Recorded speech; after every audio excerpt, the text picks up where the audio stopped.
ನಮಸ್ಕಾರ, ನಾನು ಭಾಗ್ಯ Divana. ನಾವಿರುವಂಥದ್ದು travel talk ಕಾರ್ಯಕ್ರಮದಲ್ಲಿ. ಇವತ್ತಿನ ಈ ಕಾರ್ಯಕ್ರಮದಲ್ಲಿ ನಮ್ಮ ಜೊತೆಯಾಗಿರುವವರು ಸಚಿವ ಎಂಬಿ ಪಾಟೀಲ್ ಅವರ ಪತ್ನಿ ಆಶಾ ಪಾಟೀಲ್ ಅವರು.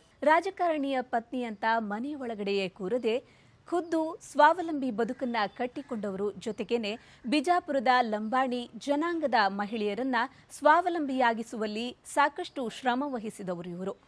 ಸ್ವಂತ ಉದ್ಯಮವನ್ನ ಕಟ್ಟಿಕೊಂಡು ದೇಶ ವಿದೇಶಗಳಲ್ಲಿ ಬಿಜಾಪುರದ ಬಂಜಾರ ಕಸೂತಿಯನ್ನ ಪರಿಚಯಿಸುವ ಇವರ ಪ್ರಯತ್ನವನ್ನ ಈಗಾಗಲೇ ಎಲ್ಲರೂ ಮೆಚ್ಚಿಕೊಂಡಿದ್ದಾರೆ. ಉದ್ಯಮದ ಬದುಕಿನ ಜೊತೆಗೆ ಇವರ ಪ್ರವಾಸಿ ಜೀವನ ಹೇಗಿದೆ ಅನ್ನೋದನ್ನ ಅವರಲ್ಲೇ ತಿಳ್ಕೊಳ್ಳೋಣ ಬನ್ನಿ.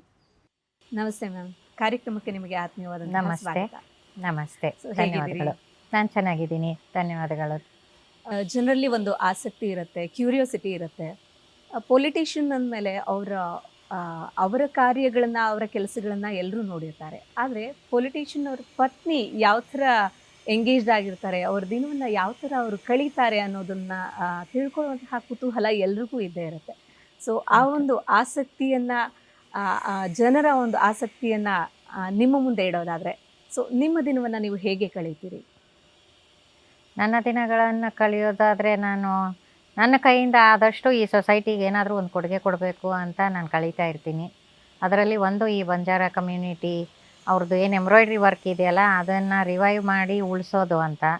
ಇನ್ನೊಂದು, ಸಾಕಷ್ಟು ಜನ ಬರ್ತಾ ಇರ್ತಾರೆ ಮತಕ್ಷೇತ್ರದಲ್ಲಿ, ಮೆಡಿಕಲ್ ಪ್ರಾಬ್ಲಮ್ಗಳಿಗಾಗಿ ಬರ್ತಾ ಇರ್ತಾರೆ. ಅವರಿಗೆ ಆಸ್ಪತ್ರೆಗಳಿಗೆ ಅಡ್ಮಿಷನ್ ಆಗಲಿ ಅಥವಾ ಏನೋ ಒಂದು ಸಹಾಯ ಬೇಕಾಗಿರುತ್ತೆ. ಸೊ ನಾನು ಮೋಸ್ಟ್ ಆಫ್ ದ ಟೈಮ್ ಅದರಲ್ಲಿ ತೊಡಗಿರ್ತೀನಿ. ಸೊ ನಂದು time most of the time ಕಳೆಯೋದು ಜನರ ಜೊತೆಗೇನೆ ನಾನು ಕಳೆಯೋದು.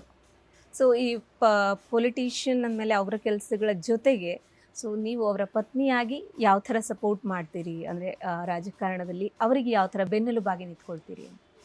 ಈ ಮತಕ್ಷೇತ್ರದಲ್ಲಿ ಎಲ್ಲರೂ ಪರಿಚಯಿಸ್ಕೊಂಡಿದ್ದಾರೆ. ಯಾಕಂದ್ರೆ ನಾನು ಬಂದಿರೋದು ರಾಜಕೀಯ ಫ್ಯಾಮಿಲಿಯಿಂದ.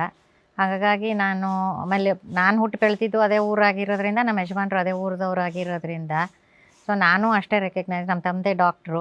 ಸೊ ಇಡೀ ಜಿಲ್ಲೆಗೇ ಅವರೇ ಒಬ್ಬರು ಡಾಕ್ಟರ್ ಆಗಿರೋದ್ರಿಂದ ಪ್ರತಿಯೊಬ್ಬರಿಗೂ ನನ್ನ ಪರಿಚಯ ಇರೋದ್ರಿಂದ ಸೊ ನಾನು ಜನರ ಜೊತೆಗೆ ಬೆರೆತು ಮಾತಾಡಿ ಅವ್ರ ಪ್ರಾಬ್ಲಮ್ಗಳನ್ನೆಲ್ಲ ಕೇಳಿ ಆದಷ್ಟು ಮಟ್ಟಿಗೆ ಅದನ್ನು ಸಾಲ್ವ್ ಮಾಡೋದಕ್ಕೆ ನಾನು ಟ್ರೈ ಮಾಡ್ತೀನಲ್ಲ, ಅದೊಂದೇ ನಾನು ಮಾಡ್ತಾ ಇರೋದು. ಸೊ ನಾನು ಇತ್ತೀಚೆಗೆ ಯಾವುದು ಹೀಗೆ ಇಂಟರ್ವ್ಯೂ ಮಾಡಬೇಕು ಅಂದಾಗ ಒಂದಷ್ಟು ರಿಸರ್ಚ್ ಮಾಡ್ತೀವಿ. ಆವಾಗ ನಾನು ಕೇಳ್ಪಟ್ಟಿದ್ದು ನಿಮ್ಮದು ಲವ್ ಮ್ಯಾರೇಜ್ ಅಂತ. ಸೊ ಆ ದಿನಗಳನ್ನು ನೆನಪಿಸ್ಕೊಳ್ಳೋದಾದರೆ ಹೇಗನ್ಸುತ್ತೆ ಆ ದಿನಗಳು? ಮತ್ತು ಇವತ್ತು ಸರ್ ಏನೋ ಬ್ಯುಸಿ ಆಗಿರ್ತಾರೆ ಅವರ ರಾಜಕಾರಣದ ಜೀವನದಲ್ಲಿ. ಸೊ ಅದೆರಡನ್ನೂ ಕಂಪೇರ್ ಮಾಡಿದ್ರೆ ಹೇಗನ್ಸುತ್ತೆ? ಟೈಮ್ ಸಿಗತ್ತಾ ಅವ್ರ ಜೊತೆ ಕಳೆಯೋದಕ್ಕೆ? ಇಲ್ಲ, ಟೈಮ್ ಅಂತೂ ಡೆಫಿನೆಟ್ಲಿ ಸಿಕ್ಕಲ್ಲ. ಯಾಕಂದರೆ ಅನಿವಾರ್ಯವಾಗಿ ಅವ್ರು ರಾಜಕಾರಣಕ್ಕೆ ಬರಬೇಕಾಯ್ತು. ನಾವು ಚಿಕ್ಕವರಿದ್ದಾಗಿನ ಟೈಮ್ಗಳೇ ಬೇರೆ ಇರುತ್ತೆ. ಅದು ಲವ್ ಮ್ಯಾರೇಜ್ ಇದ್ರೂ ಕೂಡ. ಬಟ್ ಅನಿವಾರ್ಯವಾಗಿ ನಮ್ಮ ಮಾವನವ್ರನ್ನ ಕಳ್ಕೊಂಡ್ಮೇಲೆ ಅವ್ರು ರಾಜಕೀಯ ಬರಬೇಕಾಯ್ತಲ್ಲ. ಸೊ ಸ್ಯಾಕ್ರಿಫೈಸ್ ಮಾಡಬೇಕಾಗತ್ತೆ ಪರ್ಸ್ನಲ್ ಲೈಫಲ್ಲಿ. ಸೊ ಅದ್ರ ಬಗ್ಗೆ ನನಗೇನು ಯೋಚನೆ ಇಲ್ಲ. ಬಟ್ ಅವ್ರು ಏನು ಮಾಡಿದ್ರು ಅವ್ರ ಜೊತೆಗೆ ಇರಬೇಕು ಅಂತ, ಅಥವಾ ನಮ್ಮ ಅತ್ತೆಯವ್ರ ಜೊತೆಗಾಗಲಿ, ನಮ್ಮ ಮನೆ ಹೆಣ್ಮಕ್ಳ ಜೊತೆಗಾಗಲಿ ಬೆರೆತ್ಕೊಂಡು ನಮ್ದು ಇಡೀ ಫ್ಯಾಮಿಲಿಗೇ ಒಂದು ಸಪೋರ್ಟಾಗಿ ಇರ್ತೀನಿ. ಅವರು ಈಗ ನಿಮ್ಮ ಫ್ಯಾಮಿಲಿ ಮಕ್ಕಳ ಬಗ್ಗೆ ಮಾತಾಡೋದಾದ್ರೆ ಏನು ಮಾಡ್ಕೊಂಡಿದ್ದಾರೆ? ನನಗೆ 2 ಗಂಡು ಮಕ್ಕಳು. ದೊಡ್ಡವನು ಎಡ್ಯುಕೇಷನ್ ಮುಗಿಸಿ 2 ವರ್ಷ ಆಯಿತು ಮದುವೆ ಆಗಿ. ಅವನು ಒಂದು ಬಿಸ್ನೆಸ್ ಮಾಡ್ತಾ ಇದ್ದಾನೆ, ವೀಗನ್ ಪ್ರಾಡಕ್ಟ್ಸು. ಪ್ಲಸ್ ನಮ್ಮದು ಇನ್ಸ್ಟಿಟ್ಯೂಷನ್ಸ್ ಇರೋದ್ರಿಂದ ಅಲ್ಲಿ ಮೊನ್ನೆ ಚಾನ್ಸಲರ್ ಆಗಿ ಅಪಾಯಿಂಟ್ ಆಗಿದ್ದಾನೆ ಮೆಡಿಕಲ್ ಯೂನಿವರ್ಸಿಟಿಗೆ. ಎರಡನೇವನು ಇವಾಗ ಮೇಯಲ್ಲಿ ಗ್ರ್ಯಾಜುಯೇಷನ್ ಆಯಿತು, NYU ಯೂನಿವರ್ಸಿಟಿಯಲ್ಲಿ, ನ್ಯೂಯಾರ್ಕ್ ಯೂನಿವರ್ಸಿಟಿಯಿಂದ graduate, hospitality and management of ಟೂರಿಸಮಲ್ಲಿ ಗ್ರ್ಯಾಜುಯೇಟ್ ಆಗಿದ್ದಾನೆ. ಇವಾಗ ಸದ್ಯ ಡಿಜಿಟಲ್ ಮಾರ್ಕೆಟಿಂಗಲ್ಲಿ ವರ್ಕ್ ಮಾಡ್ತಾ ಇದ್ದಾನೆ ಅವನು, ಅವ್ನ ಫ್ರೆಂಡ್ ಕಂಪ್ನಿನಲ್ಲೇ ಶೇರ್ ಹೋಲ್ಡರ್ ಆಗಿ. ಪ್ಲಸ್ ಅವನದು ವೈಲ್ಡ್ ಲೈಫ್ ಫೋಟೋಗ್ರಫಿ ಪ್ಯಾಷನ್ ಇದೆ and conservation of the forest. ಅದರಿಂದ ವೈಲ್ಡ್ ಲೈಫ್ ಬೋರ್ಡಲ್ಲೂ ಅವ್ನು ತಗೊಂಡಿದ್ದಾರೆ ಈ ವರ್ಷ. ಸೊ ಅದು ಮಾಡ್ತಾ ಇದ್ದಾನೆ ಅವನು. ಅಂದರೆ ಈ ಬಂಜಾರ ಕಮ್ಯುನಿಟಿಗೆ ಒಂದು ನೆಲೆಯನ್ನು ಕಲ್ಪಿಸಿಕೊಡೋದಕ್ಕಾಗಿ, ಅಲ್ಲಿನ ಕಮ್ಯುನಿಟಿಯ ಮಹಿಳೆಯರನ್ನ ಎಂಪವರ್ ಮಾಡೋದಕ್ಕಾಗಿ ನೀವು ತೆಗೆದುಕೊಂಡಿರುವಂತಹ ನಿರ್ಧಾರ. ಸೊ ಅದ್ರ ಬಗ್ಗೆ ಯಾಕಾಗಿ ಈ ಒಂದು ನಿರ್ಧಾರವನ್ನು ತಗೊಂಡ್ರಿ? ಈ ಥರದ್ದೊಂದು ಕಮ್ಯುನಿಟಿಗೆ ಹೆಲ್ಪ್ ಮಾಡಬೇಕು, ಅವರನ್ನು ಎಂಪವರ್ ಮಾಡಬೇಕು ಅನ್ನೋದಕ್ಕಾಗಿ ಯಾಕಾಗಿ ತೊಡಗಿಸ್ಕೊಂಡ್ರಿ? ನನಗೆ ಒಂದೇನಾಗಿದೆ ಅಂದರೆ, ಈ ಪ್ರವಾಸಿ ನಮ್ಮ ಕರ್ನಾಟಕ ಟೂರಿಸಮ್ ಡಿಪಾರ್ಟ್ಮೆಂಟಲ್ಲಿ ನಾವು ಎಷ್ಟು ಹೇಳಿದ್ರೂ ಕೂಡ ಇದು ಹೊಸಪೇಟೆವರೆಗೂ ಬಂದು ನಿಲ್ಲುತ್ತೆ. ಇಂಟರ್ನ್ಯಾಷನಲ್ ಟೂರಿಸಮ್ಮು ಬಂದು ಹೊಸಪೇಟೆವರೆಗೂ ನಿಂತುಬಿಡುತ್ತೆ. ಸೊ ಸೊ ಅಲ್ಲೇನಾಗಿದೆ, ಸಂಡೂರವರು ಈ ಲಮಾಣಿ ಜನನ ಬಳಸ್ಕೊಂಡ್ಬಿಟ್ಟು ಅವ್ರದ್ದೇ ಆದಂಥ ಒಂದು ಗ್ರೂಪ್ ಮಾಡಿ ಅವರು ಆಲ್ರೆಡಿ ಇಂಟರ್ನ್ಯಾಷನಲ್ ಮಾರ್ಕೆಟಲ್ಲಿ ಸೇರಿದ್ದಾರೆ. ಆ ಹೊಸಪೇಟೆ ಆದಮೇಲಿಂದ because of the transportation difficulty, transport ಅಂದರೆ ನಮಗೆ ಟ್ರೈನು ಅಥವಾ ಫ್ಲೈಟು ಈ ಸೌಕರ್ಯ ಇಲ್ಲದೆ ಇರೋದ್ರಿಂದ ಬಿಜಾಪುರಲ್ಲಿ ಇರ್ತಕ್ಕಂಥದ್ದು ಗೋಳ್ ಗುಂಬಾಸ್ ಅಂದರೆ ಎಲ್ಲರಿಗೂ ಗೊತ್ತಿರ್ತಕ್ಕಂಥ ಸಂಗತಿ. ಅದು ವಿಸ್ಪರಿಂಗ್ ಡೋಮ್ ಅಥವಾ ಡೋಮ್ ಅಂತ. It's also 8th wonder of the world dome, ಅದು biggest dome in the world. ಅದ್ರ ಬಗ್ಗೆನೂ ಆಸಕ್ತಿ ತೋರಿಸ್ತಿಲ್ಲ. ಪ್ಲಸ್ಸು ನಮ್ಮಲ್ಲಿ ಅಟ್ರ್ಯಾಕ್ಷನ್ಗಳು ಸುಮಾರಿದೆ. ಬಂಜಾರ ಜನ ತುಂಬ ಬಂದಿದ್ದಾರೆ, ನಾರ್ತ್ ಇಂಡಿಯಾಯಿಂದ ಬಂಜಾರ ಜನ ಬಂದು ತುಂಬ ಸೇರ್ಕೊಂಡಿದ್ದಾರೆ, ಅಲ್ಲಿ ತುಂಬ ವರ್ಷದಿಂದ ನೆಲೆಸಿದ್ದಾರೆ. ಅವ್ರದ್ದು ಒಂದು ಎಂಬ್ರಾಯ್ಡ್ರಿ ನನಗೆ ತುಂಬ ಇಷ್ಟ ಆಯಿತು. ಮತ್ತು ಈಗ ಅವರು ಅದನ್ನು ಬಿಟ್ಟು ಅವರು ಸೂರತ್ ಸೀರೆಗಳನ್ನು ಉಟ್ಕೊತಾ ಇದ್ದಾರೆ. ಸೊ ಅದು ಎಲ್ಲಿ ಅವರು ಅವ್ರದ್ದೇ ಒಂದು ಗುರುತಾಗಿರ್ತಕ್ಕಂಥ ಉಡುಗೆ ತೊಡುಗೆಗಳಿತ್ತು. ಈಗ ಅವರು ಅದನ್ನು ಸಪ್ರೇಟಾಗಿ ನಾವು ಕಾಣಿಸ್ಕೊಳ್ಳಲ್ಲ, ಅವರು ನಮ್ಮೊಳಗೇ ಒಬ್ಬರಾಗಿ ಇದ್ದಾರೆ. ನನಗೆ ಅವ್ರ ಬಗ್ಗೆ ಅಟ್ರ್ಯಾಕ್ಷನ್ ಬಂದಿರೋದಂದರೆ ಅವ್ರದ್ದು ಕಲರ್ಫುಲ್ ಈ ಥರ ಎಂಬ್ರಾಯ್ಡ್ರಿ ತುಂಬ ಇಷ್ಟ ಆಗಿದ್ದು. ಮತ್ತು ಏನಂದರೆ ಅವರು ಹಾರ್ಡ್ ಲೇಬರ್ಗೆ ಹೋಗ್ತಾರೆ, ಕೆಲವೊಂದು ಸಲ ಊರು ಬಿಟ್ಟು ಹೋಗಬೇಕಾಗತ್ತೆ ಕೆಲಸಕ್ಕೆ ಅಂತ, ಇಲ್ಲ ಕಸ ಕೀಳೋ ಕೆಲಸಕ್ಕೆ, ಮತ್ತು ಮಕ್ಕಳನ್ನ ಬಿಟ್ಟು ಹೆರಿಗೆ ಆಗಿರುತ್ತೆ, ಮಕ್ಕಳನ್ನ ಬಿಟ್ಟು ಹೊಲದಲ್ಲೆಲ್ಲ ಕೆಲಸ ಮಾಡೋಕ್ಕೆ ಹೋಗಬೇಕಾಗತ್ತೆ. ನಾನು ಅಂದ್ಕೊಂಡಿದ್ದೇನೆಂದರೆ ಅವರೇ ಮನೇಲಿ ಕೂತ್ಕೊಂಡು ಇದನ್ನೇನಾದರೂ ಮಾಡಿ ನಾವು ಇದನ್ನು ಮಾರ್ಕೆಟಲ್ಲಿ ತಗೊಂಡು ಬಂದುಬಿಟ್ಟು ಅವ್ರಿಗೆ ಬೇಕಾಗಿರ್ತಕ್ಕಂಥ ಈ ಹಣದ ಸಹಾಯ ಏನಾದರೂ ಅವ್ರಿಗೆ ಬಂದರೆ ಈ ಆರ್ಟ್ ಉಳಿಬೋದು ಅನ್ನೋ ಒಂದು ಭಾವನೆಯಿಂದ ನಾನು ಇದನ್ನು ಶುರು ಮಾಡ್ಕೊಂಡಿದ್ದೀನಿ. ಇದನ್ನ ಮಾಡಬೇಕಿದ್ರೆ ಈ ಥರದ್ದು ಕಮ್ಯುನಿಟಿಗೆ ಹೆಲ್ಪ್ ಮಾಡಬೇಕು ಅಂತ ನೀವು ಡಿಸೈಡ್ ಮಾಡೋಕ್ಕೂ ಮುಂಚೆ ಯಾವ ಥರದ ಸಿದ್ಧತೆಗಳನ್ನು ಮಾಡ್ಕೊಂಡ್ರಿ? ಅಂದರೆ ಈ ಫ್ಯಾಷನ್ ಡಿಸೈನಿಂಗ್ ಕ್ಷೇತ್ರದ ಬಗ್ಗೆ ಆಗಿರ್ಬೋದು, ಅದ್ರ ಬಗ್ಗೆ ಏನಾದರೂ ಅಧ್ಯಯನವನ್ನು ಮಾಡ್ಕೊಂಡಿದ್ದೀರಾ? ಹೇಗೆ? ಇಲ್ಲ, ನನಗೆ ಫ್ಯಾಷನ್ ಅಧ್ಯಯನ ನನಗೆ ಗೊತ್ತಾಗಲಿಲ್ಲ. ಒಟ್ಟಿನಲ್ಲಿ ಇವರುಗಳಿಂದ ನಾವು ಅವ್ರೇನು ಮಾಡ್ತಾರೆ, ಗೋವಾ ಮಾರ್ಕೆಟಲ್ಲಿ ಒಂದು ಪ್ಯಾಚ್ ಎಂಬ್ರಾಯ್ಡ್ರಿನ ಇಂಟರ್ನ್ಯಾಷನಲ್ ಟೂರಿಸ್ಟಿಗೆ ಒಂದು ₹100ಗೋ ₹200ಗೋ ಮಾರ್ಕೊಂಡ್ಬಿಟ್ಟು ಜೀವನ ಮಾಡ್ತಾಯಿದ್ರು. ಬಿಕಾಸ್ ಅವರೆಲ್ಲ ದುಡಿಯೋಕ್ಕೆ ಹೋಗೋದೇ ಗೋವಾಗೆ, ಇಲ್ಲಾಂದರೆ ಇಚಲ್ಕರಂಜಿ ಅಂತ ಮಹಾರಾಷ್ಟ್ರದಲ್ಲಿದೆ, ಅಲ್ಲಿಗೆ ಹೋಗ್ತಾರೆ. ಸೊ ಅವರಿಗೆ ಇದರಲ್ಲಿ ಆಸಕ್ತಿ ಉಳಿಲಿಲ್ಲ. ಸೊ ನಾನು ಫ್ಯಾಷನ್ ಶುರು ಮಾಡ್ಕೊಂಡಿರೋದೇನೆಂದರೆ, ನಾನು ಫಸ್ಟು ಆ ಪ್ಯಾಚ್ಗಳನ್ನು ಮಾಡ್ಕೊಂಡ್ಬಿಟ್ಟು ಸುಮಾರು ಜನಕ್ಕೆ ಅಪ್ರೋಚ್ ಆದೆ. ಇದರಿಂದ ನಾವು ಕಂಟೆಂಪ್ರರಿ ವರ್ಲ್ಡನ್ನು ಕಂಟೆಂಪ್ರರಿ ವರ್ಲ್ಡಿಗೆ ಹೇಗೆ ತರೋದು, ಅದು ಉಡುಗೆ ತೊಡುಗೆ ಇರ್ಬೋದು, ಫರ್ನಿಷಿಂಗ್ಸ್ ಇರ್ಬೋದು, ಅದು ಹೋಮ್ ಲಿನೆನ್ ಇರ್ಬೋದು, ಏನಾದರೂ ನಾವು ಅದನ್ನು ಕಂಟೆಂಪ್ರರಿ ವರ್ಲ್ಡಲ್ಲಿ ತರೋಣ ಅಂತ ಮಾತ್ರ ಅಧ್ಯಯನ ಮಾಡಿದ್ದು. ಅದಕ್ಕೆ ತುಂಬ ಪ್ರಯತ್ನ ಪಟ್ಟಿದ್ದೀನಿ. ಸೊ ಅದರಿಂದ ತುಂಬ ಫ್ರೂಟ್ ಸಿಕ್ಕಿಲ್ಲ, ಭಾಳ ಕಷ್ಟದಿಂದ ನಾನೀಗ 8 ವರ್ಷದಿಂದ ನಡ್ಸ್ಕೊಂಡು ಬರ್ತಾಯಿದ್ದೀನಿ. ಚಿಕ್ಕಂದಿನಿಂದಲೂ ಈ ಕಸೂತಿಯ ಬಗ್ಗೆ ಇಂಟ್ರೆಸ್ಟ್ ಇತ್ತಾ ನಿಮಗೆ? ಅಂದರೆ ಎಟ್ ಎ ಟೈಮ್ ಸಡನ್ನಾಗಿ ಶುರು ಆಗಿರುವಂತಹ ಆಸಕ್ತಿನ ಇದು, ಅಥವಾ ಚಿಕ್ಕಂದಿನಿಂದ ಇದ್ರ ಬಗ್ಗೆ ಏನಾದರೂ? ಇಲ್ಲ, ನಾನು ಚಿಕ್ಕಂದ್ರಲ್ಲೂ ನಾನು ಕೂಡ ಎಂಬ್ರಾಯ್ಡ್ರಿ ಕಲ್ತಿದ್ದೀನಿ. ಎಂಬ್ರಾಯ್ಡ್ರಿ, ಪೇಂಟಿಂಗು ಅದೆಲ್ಲ ಮಾಡಿದ್ದೀನಿ. ಸೊ ಈ ಸಂಸ್ಥೆ ಬಗ್ಗೆ ಮುಖ್ಯವಾಗಿ ಹೇಳೋದಾದರೆ, ಯಾವ ವರ್ಷದಲ್ಲಿ ಇದನ್ನು ಶುರು ಮಾಡಿದ್ರಿ? ನಿಮ್ಮ ಜೊತೆ ಯಾರೆಲ್ಲ ಇದಕ್ಕೆ ಸಪೋರ್ಟಿವ್ ಆಗಿ ನಿಂತಿದ್ದಾರೆ? ಇದು ಸುಮಾರು ಈಗ 8 ವರ್ಷಕ್ಕೆ ಹಿಂದೆ, ಅಂದರೆ 2017 ನಾನು ಶುರು ಮಾಡಿರೋದು. ನನ್ನ ಫ್ರೆಂಡು ಸೀಮಾ ಅಂತ, ಅವ್ರು ಇಲ್ಲೇ ನಮ್ಮ ಏರಿಯಾದಲ್ಲೇ ಇರ್ತಾರೆ. ನನಗೆ 30 ವರ್ಷದಿಂದ ಅವರು ಫ್ರೆಂಡು, ಭಾಳ ಆತ್ಮೀಯ ಫ್ರೆಂಡ್, ಸೋಲ್ ಸಿಸ್ಟರ್ಸ್ ಅನ್ಕೊತೀನಿ ನಾನು. ಸೊ ಅವರು ಫ್ಯಾಷನ್ ಡಿಸೈನಿಂಗ್ ಕೋರ್ಸ್ ಮಾಡಿರೋದ್ರಿಂದ ನಾನು ಅವ್ರಿಗೆ ಕೇಳಿದೆ. ಸೊ ಅವ್ರು ಮುಂಚೆ ಕಾರ್ಪೊರೇಟ್ ಟ್ರೈನಿಂಗಿಗೆ ಹೋಗ್ತಿದ್ರು. ಸೊ ನಾನು ಕೇಳಿದೆ, ನಿಮ್ಗೆ ಇದರಲ್ಲಿ ಇಂಟ್ರೆಸ್ಟ್ ಇದ್ದರೆ ನನಗೆ ಸಪೋರ್ಟ್ ಮಾಡ್ತೀರಾ ನೀವು ಅಂದಿದ್ದಕ್ಕೆ ಅವರು ಒಪ್ಕೊಂಡು ಅಲ್ಲಿಗೆ ಬಂದು. ಪ್ಲಸ್ ಅವ್ರು ನಮ್ಮ ಫ್ಯಾಮ್ಲಿಗೂ ತುಂಬ ಕ್ಲೋಸ್ ಆಗಿದ್ದರು. ನಮ್ಮಮ್ಮನಿಗೆ ಇನ್ನೊಂದು ಮಗಳೇ ಅನ್ಬೋದು. ಹಾಗಾಗಿ ಅವಳು ತುಂಬ ಕಂಫರ್ಟೇಬಲ್ ಆಗಿ ಬಿಜಾಪುರ್ಗೆ ಹೋಗಿ ಅದನ್ನು ನೋಡ್ಕೊಂಡ್ಬಿಟ್ಟು ಅಲ್ಲಿ ಜನರ ಜೊತೆಗೆ ಈ ಲಂಬಾಣಿ ಜನರ ಜೊತೆಗೆ ಹೋಗಿ ಮಾತಾಡಿ ಅವರಿಗೆ ಕನ್ವಿನ್ಸ್ ಮಾಡಿಕೊಂಡು, ಯಾಕಂದರೆ ಅವ್ರನ್ನ ಕನ್ವಿನ್ಸ್ ಮಾಡೋದು ತುಂಬ ಕಷ್ಟ. ಯಾಕಂದರೆ ಅವ್ರು ದಿನಗೂಲಿ ಮೇಲೇ ಡಿಪೆಂಡ್ ಆಗ್ತಾರೆ ಹೊರತು ಅವರಿಗೆ ಈ ಕಸೂತಿ ಮಾಡಿದ್ರೆ ನಮ್ಮ ಹೊಟ್ಟೆ ತುಂಬುತ್ತೆ ಅನ್ನೋದು ಅವರಿಗೆ ಅರ್ಥ ಆಗಲ್ಲ. ಹಾಗಾಗಿ ಸೀಮಾ ಅವರು ತುಂಬ ಅದರಲ್ಲಿ ಕಷ್ಟಪಟ್ಟು ಅವರಿಗೆ ತಿಳಿಸಿ ಹೇಳಿ, ಅವ್ರಿಗೆ ಯಾವ ಥರ ನಾವು ಬ್ಯಾಂಕ್ ಅಕೌಂಟ್ ಮಾಡಿಕೊಡ್ತೀವಿ, ಯಾವ ಥರ ಅದನ್ನು ಸೇಲ್ಸ್ ಮಾಡಬೇಕು ಅನ್ನೋದನ್ನೆಲ್ಲ ಅವರಿಗೆ ಹೇಳಿಕೊಟ್ಟು, ಅದರಿಂದ ಬರ್ತಕ್ಕಂಥದ್ದು ನಮಗಲ್ಲ, ನಮ್ಮ ಪ್ರಾಫಿಟ್ಗಾಗಿ ನಾವು ಮಾಡ್ತಾಯಿಲ್ಲ, ನಿಮ್ಮನ್ನು ಜನ ನಾಟ್ ಓನ್ಲಿ ಇನ್ ಇಂಡಿಯಾ, ನಿಮ್ಮನ್ನು ಇಡೀ ಜಗತ್ತೇ ಗುರುತಿಸ್ಬೇಕು ಅನ್ನೋ ಒಂದು ಮಟ್ಟಕ್ಕಾಗಿ ನಾವು ಇದನ್ನು ತಗೊಂಡು ಹೋಗಿ ಸೀಮಾ ಅವರು ಅಲ್ಲಿ ಕೂತ್ಕೊಂಡು ಅವ್ರ ಜೊತೆ ಕೆಲಸ ಮಾಡ್ತಾಯಿದ್ದಾರೆ. ನಾನು ಅದಕ್ಕೆ ಹಿಂದಿಂದ ಅವರಿಗೆ ಸಾಕಷ್ಟು ಕಾಂಟ್ಯಾಕ್ಟ್ಗಳನ್ನು ಕೊಡ್ತೀನಿ, ಸಾಕಷ್ಟು ಡಿಸೈನರ್ಗಳನ್ನು ಅಪ್ರೋಚ್ ಮಾಡೋಕ್ಕೂ ಇನ್ನೂ ಟ್ರೈ ಮಾಡ್ತಾಯಿದ್ದೀನಿ. ಬಂಜಾರ ಕಸೂತಿ ಅನ್ನೋ ಒಂದು ಆರ್ಗನೈಸೇಷನ್ನ ನಾನು ಮತ್ತು ಆಶಾ ಪಾಟೀಲ್ 2017ರಲ್ಲಿ ಬಿಜಾಪುರದಲ್ಲಿ ಶುರು ಮಾಡಿದ್ದು. ಬಿಜಾಪುರದಲ್ಲಿರತಕ್ಕಂಥ ಎಲ್ಲ ಲಂಬಾಣಿ ಹೆಣ್ಮಕ್ಳದ್ದು ಜೀವನೋತ್ಸಾಹವನ್ನು ನಡೆಸಬೇಕು ಅಂತ ಹೇಳಿ ಆಶಾ ಪಾಟೀಲ್ ಅವರು ಇದನ್ನು ಶುರು ಮಾಡಿದ್ದು.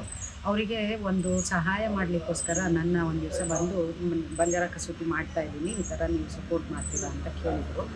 ಏನೋ ಮಾಡ್ತಾ ಇದ್ದಾರೆ ಅನ್ನೋ ಒಂದು ಇದ್ರ ಮೇಲೆ ನಾನು ಹೋಗಿದ್ದು. ಅದು ಕೊನೆಗೆ ಅದೇ ನಮಗೆಲ್ಲರಿಗೂ ಜೀವನಾಡಿಯಾಗಿದೆ. ಬಿಜಾಪುರದಲ್ಲೇ ಹುಟ್ಟಿ ಬೆಳೆದಂಥ ಆಶಾ ಪಾಟೀಲ್ ಅವರಿಗೆ ಬಂಜಾರ ಕಲೆ ಅನ್ನೋದು ದಿನೇ ದಿನೇ ಕ್ಷಣಿಕವಾಗಿ ಕಳೆದು ಹೋಗ್ತಾ ಇತ್ತು. ಅದನ್ನು ಉಳಿಸೋ ಸಲುವಾಗಿ ಅವರು ಬಂಜಾರ ಕಸೂತಿ ಅನ್ನೋದನ್ನ ಶುರು ಮಾಡಿದರು. ಇವಾಗ ನಾವು ಭಾಳ ಜನ ಹೆಣ್ಮಕ್ಳು ಅಲ್ಲಿ ಲಂಬಾಣಿ ಹೆಣ್ಮಕ್ಳಿಗೆ ಬಂಜಾರ ಕಲೆ ಅನ್ನೋದ್ರಿಂದ ಅವ್ರ ಜೀವನ ನಡೆಸ್ಬೋದು ಅಂತ ಹೇಳಿ ಅವ್ರಿಗೆ ಇವಾಗ ಅವ್ರದ್ದೇ ಆದಂಥ ಒಂದು ಕಲೆನ ಬೆಳೆಸಿರೋದ್ರಿಂದ ಅವರು ಸ್ವಾವಲಂಬಿಗಳಾಗಿ ಬದುಕ್ತಾ ಇದ್ದಾರೆ. ಮುಂಚೆ ಹೆಣ್ಮಕ್ಳು ಗಂಡು ಮಕ್ಕಳು ಎಲ್ಲರೂ ಸಂಸಾರವೆಲ್ಲ ಮಕ್ಕಳು ದೊಡ್ಡವ್ರನ್ನ ಎಲ್ಲ ಬಿಟ್ಟು ಗುಳೆ ಹೋಗೋರು ಕೆಲಸ ಮಾಡೋಕ್ಕೋಸ್ಕರ. ಇವಾಗ ಬಂಜಾರ ಕಸೂತಿ ಬಂದಿರೋದ್ರಿಂದ ಅವ್ರುಗಳದ್ದು ಜೀವನ ನಡೀತಾ ಇದೆ. ಕೊರೋನಾ ಟೈಮಲ್ಲೂ ಕೂಡ ಆಶಾ ಅವರು ಅವರಿಗೆ ಪ್ರತಿಯೊಬ್ಬರಿಗೂ ಕೆಲಸನ ನಿಲ್ಲಿಸ್ತೀರ ನಡೆಸಿ ಇವತ್ತು ಒಂದು ದೊಡ್ಡ ಸಂಸ್ಥೆಯಾಗಿ ಬೆಳೆದಿದೆ. ಇವತ್ತಿನ ದಿವಸದಲ್ಲಿ ನೀವು ಯಾವುದು ಗೂಗಲ್ ಆಗಲಿ ಎಲ್ಲಾದರೂ ಹೋಗಲಿ ಬಂಜಾರ ಅಂತ ಅಂದರೆ ಫಸ್ಟ್ ಬರೋದು ಬಂಜಾರ ಕಸೂತಿ. ಅಷ್ಟು ಅದಕ್ಕೊಂದು ರೆಕಗ್ನಿಷನ್ ಬಂದಿದೆ. ಅವರಿಂದಾಗಿ ತುಂಬ ಜನ ಹೆಣ್ಮಕ್ಳದ್ದು ಜೀವನ ಸಪೋರ್ಟ್ ಮಾಡಿ ನಡೆಸ್ತಾ ಇದ್ದಾರೆ. ಟ್ರೈನಿಂಗ್ ಕೊಡೋ ಮೆಥಡ್ ಹೇಗಿರುತ್ತೆ? ಯಾಕಂತ ಹೇಳಿದ್ರೆ ನೀವು ಈಗಾಗಲೇ ಹೇಳಿದ್ರಿ ಅವರು ವಿದ್ಯೆ ಪಡ್ಕೊಂಡಿಲ್ಲ, ವಿದ್ಯಾವಂತರಾಗಿದ್ದಾರೆ ಅಂತ. ಸೊ ಅಂಥ ಒಂದು ಕಮ್ಯುನಿಟಿಯನ್ನು ರೆಡಿ ಮಾಡೋದು ಅಂತ ಹೇಳಿದ್ರೆ ಸಾಮಾನ್ಯದ ಕೆಲಸವಂತೂ ಖಂಡಿತವಾಗ್ಲೂ ಅಲ್ಲ. ಸೊ ಹೇಗೆ ಟ್ರೈನಿಂಗನ್ನೆಲ್ಲ ಯಾವ ಥರ ಕೊಡಿಸ್ತೀರಿ? ಯಾವ ಥರದ ಪ್ರೊಸೀಜರ್ ಇರುತ್ತೆ ಇಲ್ಲಿ? ಟ್ರೈನಿಂಗ್ ಅಂದರೆ ಎಂಬ್ರಾಯ್ಡ್ರಿ ಬಗ್ಗೆ ಅವ್ರಿಗೆ ಟ್ರೈನಿಂಗ್ ಕೊಡೋದು ಅವಶ್ಯಕತೆ ಇಲ್ಲ. ನನಗನ್ಸೋ ಮಟ್ಟಿಗೆ ಅವ್ರ ರಕ್ತದಲ್ಲೇ ಬಂದಿದೆ ಅದು. ನೀವು ಒಂದು ಚಿಕ್ಕ ಮಗು ಕೊಟ್ಟರು ಕೂಡ ಅವರು ಸೂಜಿ ದಾರನ ಕೈಯಲ್ಲಿ ಎತ್ಕೊಂಡ್ಬಿಟ್ರೆ ಅವ್ರು ಅದನ್ನು ಅವ್ರಿಗೇನು ಇದೆಯೋ ಅದನ್ನು ಮಾಡ್ತಾರೆ.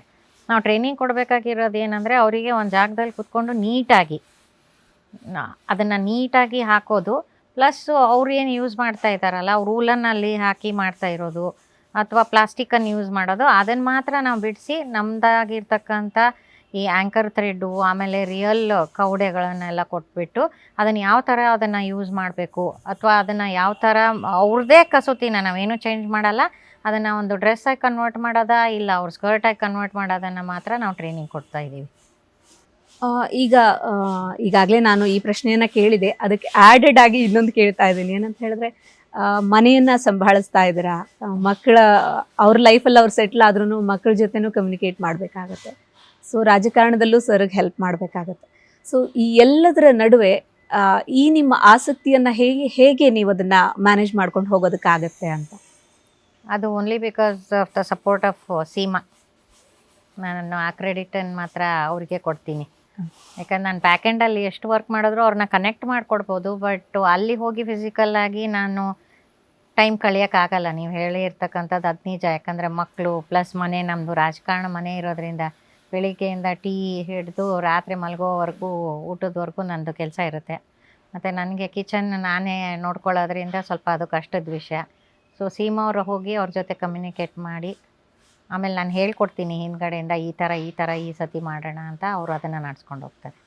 ಸೊ ಎಕ್ಸಿಬಿಷನ್ನಲ್ಲೂ ಪಾರ್ಟಿಸಿಪೇಟ್ ಮಾಡಿದ್ದಾಗಿ ನಾನು ಒಂದಷ್ಟು ವಿಡಿಯೋಸ್ ಫೋಟೋಸನ್ನು ನೋಡಿದ್ದೆ. ಹೌದು. ಅದಕ್ಕಿರುವ ಸಿದ್ಧತೆ ಹೇಗಿರುತ್ತೆ? ಪೂರ್ವ ತಯಾರಿಗಳನ್ನ ಬಗ್ಗೆ ಮಾತಾಡೋದು. ಪೂರ್ವ ತಯಾರಿಗಳಂದರೆ ನಮಗೆ ಯಾವ ಎಕ್ಸಿಬಿಷನ್ಗೆ ನಾವು ಹಾಕಬೇಕಂತೀವೋ ಅದಕ್ಕೆ ತಕ್ಕಂಥ ಪ್ರಾಡಕ್ಟ್ಗಳನ್ನು ನಾವು ತಯಾರಿ ಮಾಡ್ಕೋಬೇಕು. ಆಮೇಲೆ ಎಷ್ಟು ಪ್ರಾಡಕ್ಟ್ಗಳನ್ನು ತಯಾರಿ ಮಾಡ್ಕೋಬೇಕು ಅನ್ನೋದು ಸಿದ್ಧತೆಗಳನ್ನು ನಿಜವಾಗ್ಲೂ ಮಾಡ್ಕೋಬೇಕಾಗುತ್ತೆ. ಅದು ಸ್ವಲ್ಪ ವರ್ಕೌಟ್ ಮಾಡಬೇಕಾಗತ್ತೆ. ಆಮೇಲೆ ನಮ್ಮದು ಏನಂದರೆ ಮಾಸ್ ಪ್ರೊಡಕ್ಷನ್ ಇರಲ್ಲ, ಎಲ್ಲ ಲಿಮಿಟೆಡ್ ಎಡಿಷನ್. ಮತ್ತು ಕೈಯಿಂದ ಮಾಡೋದ್ರಿಂದ ಒಂದು ಪ್ರಾಡಕ್ಟಿಂದ ಇನ್ನೊಂದು ಪ್ರಾಡಕ್ಟು ಅಥವಾ ಒಂದು ಡ್ರೆಸ್ ಮೇಲೆ ಇರ್ತಕ್ಕಂಥ ಎಂಬ್ರಾಯ್ಡ್ರಿಗೂ ಇನ್ನೊಂದು ಡ್ರೆಸ್ ಮೇಲೆ ಬರೋ ಎಂಬ್ರಾಯ್ಡ್ರಿಗೂ ಸ್ವಲ್ಪ ಡಿಫ್ರೆನ್ಸ್ ಆಗೇ ಆಗುತ್ತೆ. ಸೊ ಅದು ನ್ಯಾಚುರಲ್ ಆಗಿ ಬರುತ್ತೆ. ಸೊ ಯಾವ ಜಾಗದಲ್ಲಿ ನಾವು ಎಕ್ಸಿಬಿಷನ್ ಮಾಡಬೇಕಂತೀವೋ ಅದ್ರ ಪ್ರಕಾರ ನಾವು ಸಿದ್ಧತೆಗಳನ್ನು ಮಾಡ್ಕೋಬೇಕಾಗತ್ತೆ. ಸೊ ಏನೇನು ಉತ್ಪನ್ನಗಳು ಯಾವುದೆಲ್ಲ ಇದೆ? ಅಂದರೆ ಇವಾಗ ಬರೀ ಸಾರಿ ಅಥವಾ ಯಾವ ಥರದ್ದನ್ನ ಪ್ರಾಡಕ್ಟ್ಗಳನ್ನೆಲ್ಲ? ನಾನು ಹೇಳಿದ ಥರ ಅದನ್ನು ನಾನು ನಿಶ್ ಮಾರ್ಕೆಟಿಗೆ ಫೋಕಸ್ ಮಾಡೋದ್ರಿಂದ ನಾವು ಈ ಎಂಬ್ರಾಯ್ಡ್ರಿನ ಇವಾಗ ಮೊನ್ನೆ ನಾವು ಕೋಸ್ಟರ್ಸ್ ಮಾಡಿದ್ದೀವಿ. ಸೊ ಮೇ ಬಿ ಇಂಟರ್ನ್ಯಾಷನಲ್ ಮಾರ್ಕೆಟಲ್ಲಿ ಅದು ಇಷ್ಟ ಆಗ್ಬೋದು. ಪರ್ಸ್ಗಳಿದೆ, ಕ್ಲಚಸ್ ಇದೆ, ಟೋಟ್ ಬ್ಯಾಗ್ಸ್ ಮಾಡಿದ್ದೀವಿ, ಕುಷನ್ ಕವರ್ಸ್ ಎಲ್ಲ ಮೊದಲು ಮಾಡಿದ್ವಿ. ಕೆಲವು ಇಲ್ಕಲ್ ಸ್ಯಾರಿಗಳ ಮೇಲೇನೂ ಮಾಡಿದ್ದೀವಿ, ಇಲ್ಕಲ್ ದುಪ್ಪಟ್ಟ ಮೇಲೆ ಅದನ್ನು ಎಕ್ಸಿಕ್ಯೂಟ್ ಮಾಡಿದ್ದೀವಿ. So we are trying in every possible way to attract the market. But ಹೇಗಿದೆ ರೆಸ್ಪಾನ್ಸ್, ಯಾವ ಥರ ಇದೆ? ಯಾಕಂತ ಹೇಳಿದ್ರೆ ಈಗಿನ ಜನ್ರೇಷನ್ ಕಂಪ್ಲೀಟ್ ಆಗಿ ಮಾಡರ್ನ್ ಲೈಫ್ಗೆ ಒಗ್ಗಿಕೊಂಡಿರ್ತಾರೆ. ಸೊ ಅವಾಗ ಈ ಥರದ್ದು ಪ್ರಾಡಕ್ಟ್ ಮಾರ್ಕೆಟಿಗೆ ಬಂದಾಗ ಯಾವ ಥರ ರೆಸ್ಪಾನ್ಸ್ ಸಿಗುತ್ತೆ ನಿಮಗೆ? ರೆಸ್ಪಾನ್ಸ್ ಏನೋ ತುಂಬ ಚೆನ್ನಾಗಿದೆ. ಇವಾಗ ಕಾವೇರಿ ಎಂಪೋರಿಯಮಲ್ಲಿ ನಮ್ಮದು ಡೈಲಿ ಪ್ರಾಡಕ್ಟ್ಸು ಸೇಲ್ ಆಗ್ತಾ ಇದೆ. ಬಿಕಾಸ್ ಕಾವೇರಿಗೆ ಬರೋರೆಲ್ಲ ಇಂಟರ್ನ್ಯಾಷನಲ್ ವಿಸಿಟರ್ಸು. ನೀವು ನಾನು ಹೇಳಬೇಕು ಏನಂದರೆ, ಮೊನೊಪಲೈಸ್ ಆಗಿರೋದು ರಾಜಸ್ಥಾನ್ ಮತ್ತು ಗುಜರಾತ್. ಸೊ ನಮ್ಮ ಆರ್ಟನ್ನು ನೋಡಿದ ತಕ್ಷಣ ಅವರು ರಾಜಸ್ಥಾನು ಮತ್ತು ಗುಜರಾತ್ದ ಅಂತ ಕೇಳ್ತಾರೆ ಒಂದು. ಆಮೇಲೆ ಅದು ಅರ್ಧ ಮಿಷಿನು ಅರ್ಧ ಕೈ ಮಾಡಿರೋದ್ರಿಂದ ಅದು ಭಾಳ ಚೀಪಾಗಿ ಸಿಗ್ತಾ ಇದೆ. ನಮಗೆ ಪ್ರಾಬ್ಲಮ್ ಬಂದಿರೋದು ನಾವು ಡೈಲಿ ವೇಜಸ್ ಕೊಡಲೇಬೇಕು. ಇವ್ರಿಗೆ ಡೈಲಿ ವೇಜಸ್ ಕೊಟ್ಟಿಲ್ಲ ಅಂದರೆ ಇವ್ರು ಬಂದು ಇದನ್ನು ಕೆಲಸ ಮಾಡಲ್ಲ. ಅವ್ರು ಹೇಳ್ತಾರೆ ಇದರಿಂದ ನಮ್ಮ ಹೊಟ್ಟೆ ತುಂಬಲ್ಲ, ನಾವು ಅದು ಮಾಡಲ್ಲ ಅಂತ. ಹಾಗಾಗಿ ನಮಗೆ ಗುರ್ತಿಸ್ಕೊಳ್ಳೋದು ಸ್ವಲ್ಪ ಕಷ್ಟ ಆಗುತ್ತೆ ಇಲ್ಲಿ. So most of the time ನಾನು ಫೋಕಸ್ ಮಾಡಬೇಕಾಗಿರೋದು ಸ್ವಲ್ಪ ಒಳ್ಳೆ ಮಾರ್ಕೆಟಿಗೇನೆ. ಸೊ ಎಷ್ಟು ಜನ ಇದ್ದಾರೆ ಎಂಪ್ಲಾಯೀಸ್ ಇವಾಗ? ಅಂದರೆ ನೀವು ಶುರು ಮಾಡುವಾಗ ಎಷ್ಟು ಎಂಪ್ಲಾಯೀಸ್ ಇದ್ರು, ಮತ್ತು ಈಗ ಎಷ್ಟು ಜನ ಎಂಪವರ್ಮೆಂಟನ್ನು ಪಡ್ಕೊಂಡಿದ್ದಾರೆ? ನಾವು ಶುರು ಮಾಡುವಾಗ 30 ಜನ ಇದ್ದರು. ಇವಾಗ ಸಾಧಾರಣ 160-200 ಜನಕ್ಕೆ ಬಂದಿದ್ದೀವಿ ಈಗ. ಮಾರ್ಕೆಟಿಂಗ್ ಟೆಕ್ನಾಲಜಿ ಏನು ಯೂಸ್ ಮಾಡ್ತೀರಾ? ಅಂದರೆ ಈ ಥರದ್ದು ಪ್ರಾಡಕ್ಟ್ ಸೇಲ್ ಮಾಡಬೇಕಿದ್ರೆ ಸಾಕಷ್ಟು ಅದರ ಹಿಂದಿನ ಕೆಲಸಗಳು ಸಾಕಷ್ಟು ಇದ್ದೇ ಇರುತ್ತೆ. ಸೊ ಅದ್ರ ಬಗ್ಗೆ ಯಾವ ಥರ ಕಾನ್ಸಂಟ್ರೇಟ್ ಮಾಡ್ತಿದ್ದೀರಿ? ಅದು ಸ್ವಲ್ಪ ಸ್ಲೋ ಆಗಿ ನಡೀತಾ ಇದೆ. ನಾವು ಇನ್ನೂ ಬ್ರ್ಯಾಂಡ್ ಅಂತ ಶುರು ಮಾಡ್ಕೊಂಡಿಲ್ಲ. ಫಸ್ಟು ಆ್ಯಕ್ಚುಲಿ ಬ್ರ್ಯಾಂಡ್ ಮಾಡಿದ್ರೆ ನಮ್ಗೆ ತುಂಬ ಅಟ್ರಾಕ್ಷನ್ ಸಿಗುತ್ತೆ. ಬಟ್ ಫಿನಾನ್ಷಿಯಲಿ ತುಂಬ ಕ್ರಂಚಸ್ ಇರೋದ್ರಿಂದ ನಾನು ಇದನ್ನು ಮಾಡ್ತಾ ಇರೋದು ನನಗಂತ ಖರ್ಚಿಗೆ ಕೊಟ್ಟಿರ್ತಕ್ಕಂಥ ದುಡ್ಡಲ್ಲಿ ಉಳಿಸ್ಬಿಟ್ಟು ಸದ್ಯ ಮಾಡ್ತಾಯಿದ್ದೀನಿ. ನಾನು ಎಲ್ಲಿ CSR ಫಂಡ್ಗಳನ್ನು ಕೇಳಿಲ್ಲ, ಏನು ಯಾವ ಥರದ್ದು ಗೌರ್ಮೆಂಟಿಂದನೂ ಹೆಲ್ಪ್ ಇನ್ನೂವರೆಗೂ ತೊಗೊಂಡಿಲ್ಲ, ಅಥವಾ ಯಾವ ಕಂಪ್ನಿಯಿಂದನೂ ನಾನೇನು ಮಾಡಿಲ್ಲ. ಸದ್ಯ ನಮ್ಮ ಯಜಮಾನ್ರೂ ಸ್ವಲ್ಪ ಬ್ರಾಡ್ ಮೈಂಡೆಡ್ ಆಗಿರೋದ್ರಿಂದ ಅವ್ರು ಏನು ಕೊಟ್ಟಿರ್ತಕ್ಕಂಥ ದುಡ್ಡಲ್ಲಿ ಇದನ್ನು ನಡೆಸ್ತಾ ಹೋಗ್ತಾ ಇದ್ದೀನಿ. ಸ್ಯಾಲ್ರಿ ಕೊಡಬೇಕು, ಅವರಿಗೂ ಡೈಲಿ ವೇಜಸ್ ಕೊಡಬೇಕು. ಸೊ ಇದನ್ನು ಬ್ರೇಕ್ ಈವನ್ ಮಾಡೋದು ನಮ್ಗೆ ಕಷ್ಟ ಆಗುತ್ತೆ. ಯಾಕಂದರೆ ಸ್ಮಾಲ್ ಎಕ್ಸಿಬಿಷನ್ಸ್ ಆಗುತ್ತೆ, ಸ್ಮಾಲ್ ಪ್ರಾಫಿಟ್ ಬರುತ್ತೆ. ಅದರಿಂದ ಅದು ತುಂಬ ಕಷ್ಟದಿಂದ ನಡೆಯೋದ್ರಿಂದ ಸ್ವಲ್ಪ ಕಷ್ಟ ಆಗ್ತಾ ಇದೆ ನನಗೆ 9 ವರ್ಷದಿಂದ. ಪ್ರವಾಸಿ ಪ್ರಪಂಚ